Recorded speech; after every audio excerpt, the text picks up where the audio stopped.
جو آیہ کریمہ میں نے تلاوت کرنے کا شرف حاصل کیا ہے، اس میں اللہ تبارک و تعالی فرماتا ہے والذی جاء بالصدق وصدق به اولئک هم المتقون، اور وہ ہستی جو سچ لے کر آئی اور جس نے اس سچائی کی تصدیق کی، یہی لوگ ہیں جو پرہیزگار ہیں۔ اکثر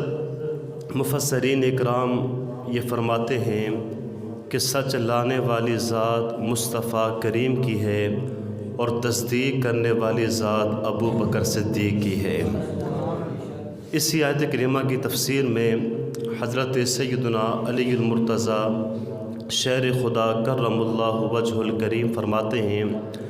والذی جاء بالصدق وصدق به، اس میں جاء بالصدق سے مراد محمد مصطفیٰ صلی اللہ تعالی علیہ وسلم ہیں، اور صدق به سے مراد حضرت ابو بکر صدیق ہیں۔ نبی کریم صلی اللہ تعالی علیہ وسلم نے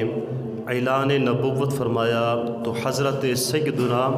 صدیق اکبر رضی اللہ تعالی عنہ نے فوراً بلا کسی دلیل کے تسلیم فرما لیا، وہ سب سے پہلے مسلمان ہوئے۔ اللہ فرماتا ہے والسابقون الاولون من المہاجرین والانصار، اور سب سے آگے سب سے پہلے مسلمان ایمان لانے والے مہاجرین و انصار ہیں، یعنی جو پہلے ایمان لائے ان کا درجہ بھی پہلا ہے، ان کا مرتبہ بھی پہلا ہے، اور سب سے پہلے ایمان حضرت ابو بکر صدیق لائے، ان کا درجہ تمام مسلمانوں سے افضل و اعلیٰ ہے۔ یہی وجہ ہے حضرات صحابہ کرام سے لے کر آج تک سیدنا صدیق اکبر رضی اللہ تعالی عنہ کو تمام امت سے افضل قرار دیا گیا، اس لیے کہ حضور کے بعد جس کی سب سے زیادہ شان ہے، جو اولین میں سے ہیں، وہ حضرت ابو بکر صدیق رضی اللہ تعالی عنہ کی ذات ہے۔ وہ یار کے نام پر مرنے والا، وہ سب کچھ صدقہ کرنے والا، منزل عشق و رہبر، منزل عشق و صدق کا رہبر رضی اللہ تعالی عنہ۔ اور میرے امام احمد رضا خان علیہ رحمۃ الرحمن آپ فرماتے ہیں یعنی اس افضل الخلق بعد الرسل ثانی اثنین ہجرت پہ لاکھوں سلام۔ اب دیکھیے حضور نبی کریم صلی اللہ تعالی علیہ وسلم کے اس پیارے یار کی، یار غار کی، یار مزار کی کیا شان ہے کہ اللہ نے نبوت کے فوراً بعد مقام صدیق کا ذکر فرمایا۔ سنیے آیت کریمہ، اللہ فرماتا ہے انعم اللہ علیہم من النبیین والصدیقین والشہداء والصالحین، اللہ نے انعام فرمایا کن پر؟ انبیاء پر، صدیقین پر، شہداء پر اور صالحین پر۔ اب اس آیت کریمہ میں اللہ تبارک و تعالی نے واضح فرمایا من النبیین والصدیقین والشہداء والصالحین، یعنی پہلا درجہ انبیاء کا، دوسرا درجہ صدیقین کا، تیسرا درجہ شہداء کا، اور چوتھا درجہ صالحین کا، یعنی صدیق نبی کا غلام ہے، باقی ساری کائنات کا امام ہے۔ توجہ، سب شہداء صدیق کے تابع، سب اولیاء صدیق کے تابع، سب اغواث صدیق کے تابع، سب ابدال صدیق کے تابع، سب اوتاد صدیق کے تابع، سب صالحین صدیق کے تابع، اور سب علماء صدیق کے تابع، اور صدیق صرف اور صرف میرے مصطفیٰ کے تابع ہیں، یعنی وہ افضل الخلق بعد الرسل ثانی اثنین ہجرت پہ لاکھوں سلام۔ حضرات گرامی دیکھیے تو صحیح، فاروق اعظم نے بیعت کی، صدیق اکبر کی، عثمان نے بیعت کی، صدیق اکبر کی، مولا علی نے بیعت کی، صدیق اکبر کی، طلحہ زبیر نے بیعت کی، صدیق اکبر کی، سلمان و بلال نے بیعت کی، صدیق اکبر کی، سعد و سعید نے بیعت کی، صدیق اکبر کی، اور صدیق اکبر نے بیعت کی میرے مصطفیٰ کی۔ صدیق اکبر نے بیعت کی میرے مصطفیٰ کی، یعنی وہ افضل الخلق بعد الرسل ثانی اثنین، ہجرت پہ لاکھوں سلام۔ اللہ تبارک و تعالی قرآن کریم میں ارشاد فرماتا ہے محمد الرسول اللہ والذین معہ اشداء علی الکفار رحماء بینہم تراہم رکعا سجدا۔ محمد صلی اللہ علیہ وسلم اللہ کے رسول ہیں، اور جو آپ کے ساتھی ہیں وہ کفار کے مقابلہ میں بہادر اور طاقتور ہیں، آپس میں بڑے رحم دل ہیں، تو دیکھتا ہے انہیں کبھی رکوع کرتے ہوئے، کبھی سجدہ کرتے ہوئے۔ امام جعفر صادق نے فرمایا والذین معہ، اس سے مراد ابو بکر صدیق ہیں، اشداء علی الکفار، اس سے مراد حضرت عمر فاروق اعظم ہیں، رحماء بینہم، اس سے مراد عثمان غنی ہیں، تراہم رکعا سجدا، اس سے مراد حضرت علی ہیں، اس سے مراد حضرت علی ہیں۔ دیکھیے رسالت سے متصل ہی معیت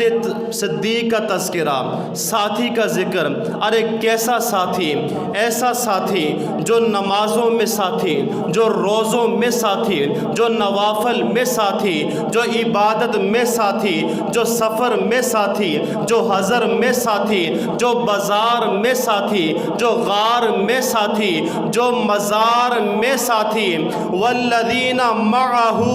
محمد کا ساتھی آج بھی ساتھ ہے۔ جاؤ جا کر گنبد خضرا میں دیکھ لو، اور کل قیامت والے دن بھی میرے ابو بکر مصطفیٰ کے ساتھی ہوں گے۔ میاں محمد علی ظہوری قصوری رحمۃ اللہ تعالی علیہ فرماتے ہیں اس گنبد خضرا میں رحمت کے خزینے ہیں، اس گنبد خضرا میں رحمت کے خزینے ہیں۔ جب نظر پڑی میری دو یار نظر آئے،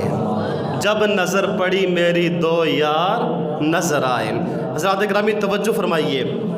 حضرت ام المؤمنین سیدہ عائشہ صدیقہ طیبہ طاہرہ رضی اللہ تعالیٰ عنہ فرماتی ہیں کہ میں نے ایک رات حیرت انگیز خواب دیکھا کہ 3 چاند میری گود میں آ گئے ہیں،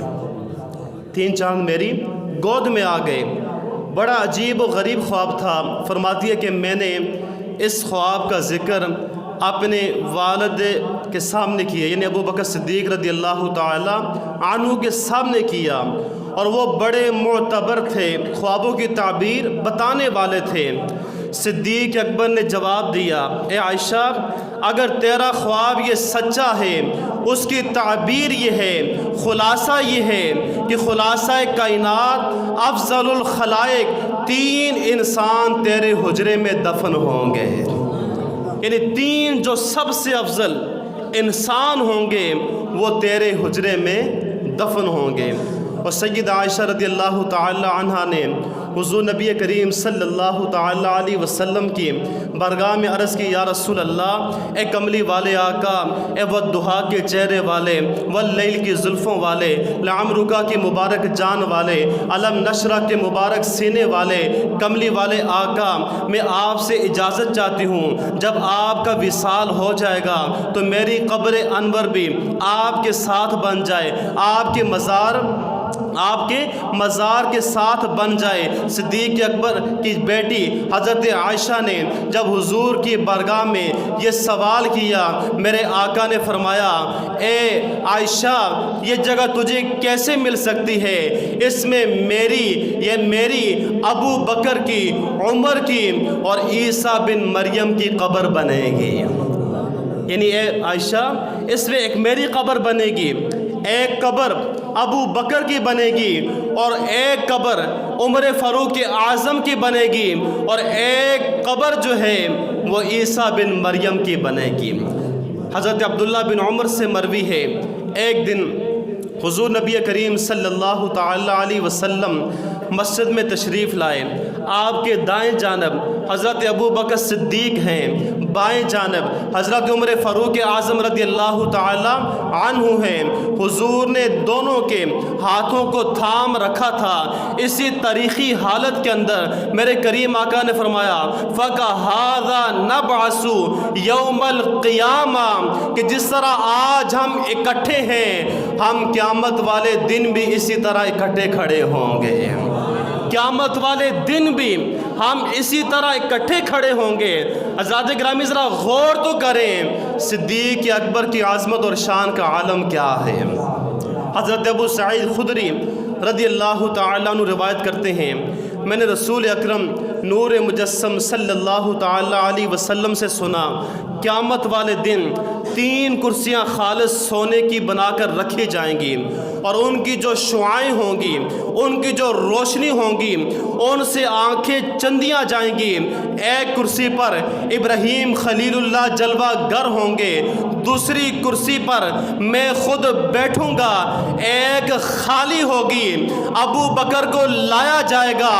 اس پر بٹھایا جائے گا۔ ایک منادی اعلان کرنے والا یہ اعلان کرے گا، یا توبہ لصدیق بین حبیب و خلیل، مبارک ہو آج صدیق اللہ کے حبیب اور خلیل کے درمیان بیٹھا ہوا ہے۔ تو فرمایا والذین معہ، محمد کا ساتھی، کہتے صلی اللہ علیہ وسلم، حضور کا نام آئے تو درود پاک پڑھا کرے صلی اللہ علیہ وسلم۔ فرمایا والذین معہ، محمد کا ساتھی، دنیا کا بھی ساتھی، قبر کا بھی ساتھی، حشر کا بھی ساتھی۔ جب دنیا کا بھی ساتھی، قبر کا بھی ساتھی، حشر کا بھی ساتھی، تو بتاؤ پھر اے منکرو، جو دنیا میں نبی کے بعد بلا فصل، جو قبر میں نبی کے بعد بلا فصل، جو حشر میں نبی کے بعد بلا فصل، جو قرآن میں نبی کے بعد بلا فصل، جو حدیث میں نبی کے بعد بلا فصل، اگر وہ خلافت میں بھی بلا فصل ہو جائے تو تمہیں کیا تکلیف ہوتی ہے؟ شان دینے والا اللہ ہے، عزت دینے والا اللہ ہے، عزت دینے والا اللہ کا حبیب ہے اور لینے والے ابو بکر صدیق ہیں۔ تو یاد رکھیے ہمارا یہ عقیدہ، حضرت ابو بکر تمام انبیاء کے بعد سب سے افضل،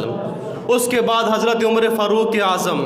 پھر عثمان غنی، پھر حضرت علی کرم اللہ وجہ الکریم۔ حضرات گرامی صدیق اکبر کو رب تعالیٰ نے کتنی عظمت سے نوازا، کتنی شانوں سے نوازا۔ حضرت ابی بن کعب رضی اللہ تعالیٰ عنہ سے روایت ہے، انہوں نے کہا میں نے رسول اللہ صلی اللہ تعالیٰ علیہ وسلم پر سورہ والعصر ان الانسان لفی خسر یہ پڑھ کر عرض کی، یا رسول اللہ صلی اللہ علیہ وسلم، میرے ماں باپ آپ پر قربان ہوں، اس سورت کی تفسیر کیا ہے؟ تو آقا نے فرمایا والعصر، اللہ تعالیٰ کی طرف سے دن کے آخر کے ساتھ قسم ہے، دن کے آخر کے ساتھ قسم ہے، والعصر ان الانسان لفی خسر۔ آقا نے فرمایا کہ اس سے مراد ابو جہل بن ہشام ہے، الا الذین آمنوا، اس سے مراد ابو بکر صدیق ہے،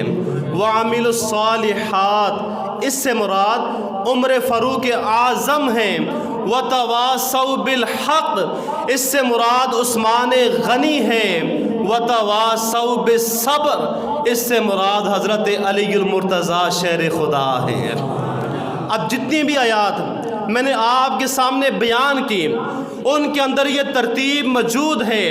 پہلے ابو بکر کا تذکرہ ہے، پھر عمر فاروق اعظم کا تذکرہ ہے، پھر عثمان غنی کا تذکرہ ہے، پھر حضرت علی کا تذکرہ ہے۔ اب توجہ فرمائیے، یہ ترتیب میں نے خود نہیں بنائی، کسی سنی عالم نے نہیں بنائی، کسی مولوی مفسر نے نہیں بنائی، یہ ترتیب خدا نے بھیجی ہے، یہ ترتیب جبریل امین لے کر آئے، یہ ترتیب میرے مصطفیٰ نے بیان فرمائی، یہ ترتیب تمام صحابہ نے بیان کی، یہ ترتیب خود مولا علی نے بیان فرمائی۔ اب اس ترتیب کا جو منکر ہے وہ صرف خلافت راشدہ کا ہی منکر نہیں، بلکہ وہ خدا کا بھی منکر ہے، جبریل کا بھی منکر ہے، صحابہ کا بھی منکر ہے، اور مولا علی کا بھی منکر ہے، وہ تو سب کا منکر ہے۔ بہرحال اس ترتیب کے اندر بھی اول نمبر پر جو ہیں وہ حضرت ابو بکر صدیق رضی اللہ تعالی عنہ ہیں، یعنی وہ افضل الخلق بعد الرسل ثانی اثنین، ہجرت پہ لاکھوں سلام۔ حضرات گرامی، قرآن کے بعد باری آتی ہے احادیث کریمہ کی، اور احادیث کریمہ کے اندر بھی یہ ترتیب موجود ہے۔ نبی کریم صلی اللہ تعالی علیہ وسلم احد پہاڑ پر تشریف لے گئے، حضور کے ساتھ حضرت ابو بکر صدیق رضی اللہ تعالی عنہ بھی ہیں، آپ کے ساتھ حضرت عمر فاروق اعظم بھی ہیں، عثمان غنی بھی ہیں۔ اب جیسے ہی حضور نے اپنا قدم مبارک احد پہاڑ پر رکھا تو احد پہاڑ میں زلزلہ آ گیا، ہلنے لگا،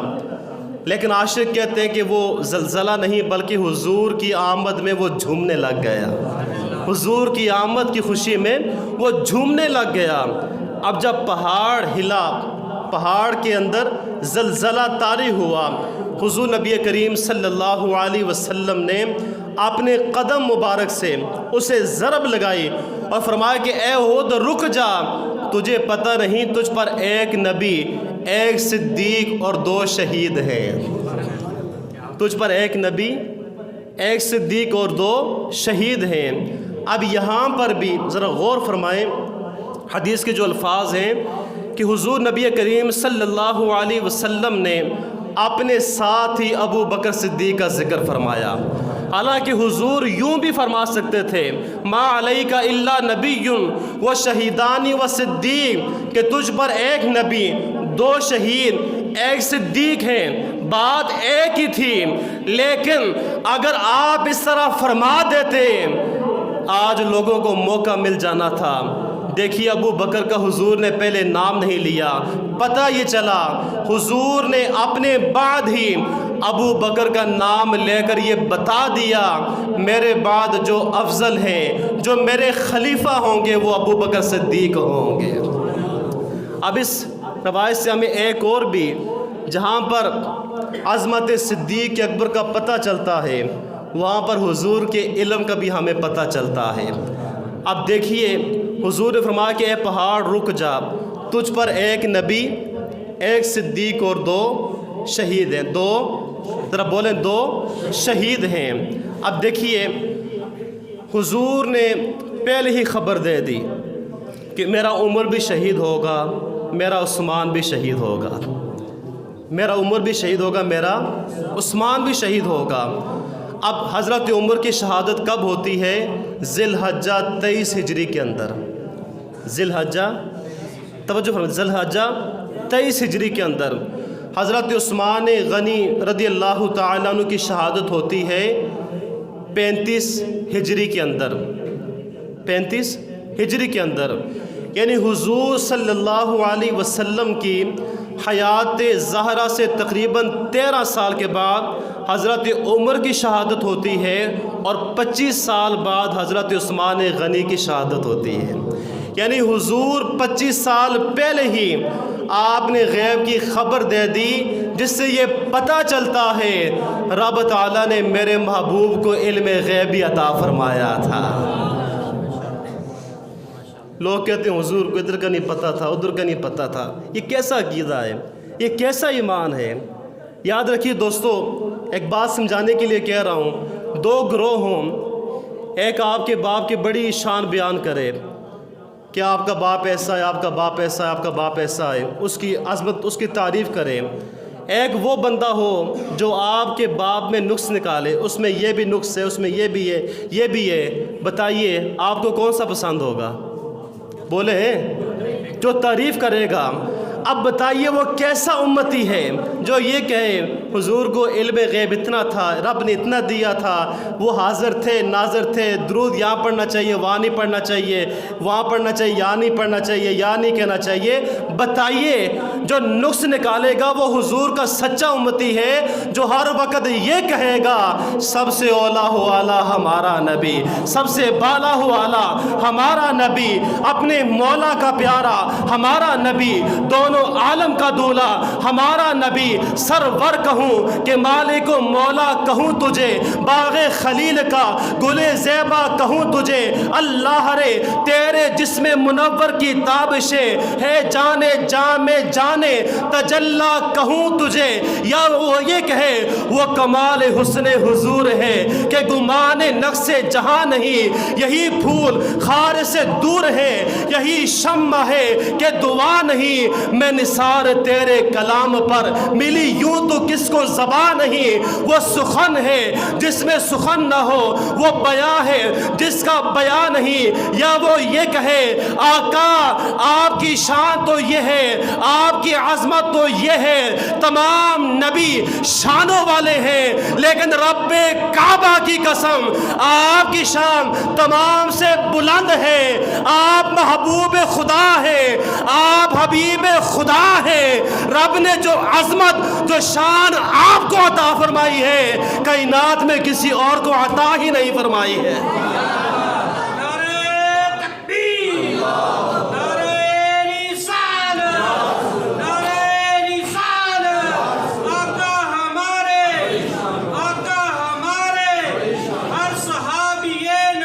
جنتی جنتی ہر صحابی نبی جنتی۔ حیدری۔ تو یہ بات نہ کیا کریں وہ بھی قرآن بیان کرتے ہیں، ہم بھی قرآن، وہ بھی حدیث، قرآن تو سارے پڑھتے ہیں، کیا غیر مسلم قرآن نہیں پڑھتے؟ بتائیں مجھے۔ وہ خود کہتے ہیں کہ ہم نے سب کچھ سیکھا ہے قرآن سے ہے، قرآن میں کس چیز کا ذکر نہیں ہے، لیکن دیکھا کریں عقیدہ کیا ہے، حضور کے بارے میں وہ بات کیا کر رہا ہے۔ جو حضور کا غلام ہم اس کے غلام، جو حضور کا غلام ہم اس کے غلام۔ تو صدیق اکبر رضی اللہ تعالی عنہ کی آپ جو ہے اگر تاریخ پڑھیں، ان کی ایک ہی خواہش تھی، میرا موضوع وہ تو نہیں ہے، ان کی ایک ہی خواہش تھی، آنکھیں میری ہوں چہرہ مصطفیٰ کا ہو، مال میرا ہو ہاتھ مصطفیٰ کا ہو، بیٹی میری ہو گھر مصطفیٰ کا ہو۔ حضور سے محبت کر کے ہمیں بتایا کہ لوگوں اگر سب کچھ ہے تو وہ حضور کی ذات ہے۔ یاد رکھیے حدیث کا آپ مطالعہ کریں، نماز روزے زکوٰۃ حج ان کے احکامات آپ کو کم ملتے ہیں، ان کے جو حکم ہمیں کم ملتے ہیں، لیکن حضور کی محبت حضور کے عشق کا ہمیں حکم زیادہ ملتا ہے۔ اس لیے کیونکہ حضور کی جو ذات ہے وہ تو ہے ہی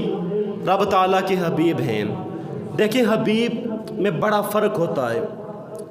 ویسے تو سارے لوگ ہوتے ہیں، سارے انبیاء ہیں، اور حضور نے اس پر فخر فرمایا جب صحابہ کرام وہ بیٹھ کر ذکر کر رہے تھے انبیاء کا کہ اللہ نے فلان نبی کو، کسی کو اللہ نے صفی اللہ بنایا، کسی کو خلیل اللہ بنایا، کسی کو روح اللہ بنایا، کسی کو کلیم اللہ بنایا۔ تو حضور نے جب سنا تو فرمایا کہ ٹھیک ہے ان کی شان نے اپنی جگہ، لیکن الا وانا حبیب اللہ، مجھے رب نے اپنا حبیب بنایا ہے۔ حبیب کا مطلب سمجھتے ہیں، جب حبیب کی ہو جائے نا، نہیں محبوب و محب میں نہیں میرا تیرا، پھر حضور جو اللہ کا ہے وہ حضور کا ہے، جو حضور کا ہے وہ رب کا ہے۔ ہمارے آقا تو رب کے حبیب ہیں، اور رب نے فرمایا سونیا میں نے تو ساری کائنات بنائی تیرے لیے ہے، میں نے ساری کائنات بنائی تیرے لیے ہے۔ تو میں عرض یہ کر رہا تھا کہ ابو بکر صدیق رضی اللہ تعالی عنہ کو رب تعالیٰ نے وہ بلند رتبہ، وہ بلند مقام عطا فرمایا۔ حضرت جبیر بن معتم رضی اللہ تعالیٰ عنہ فرماتے ہیں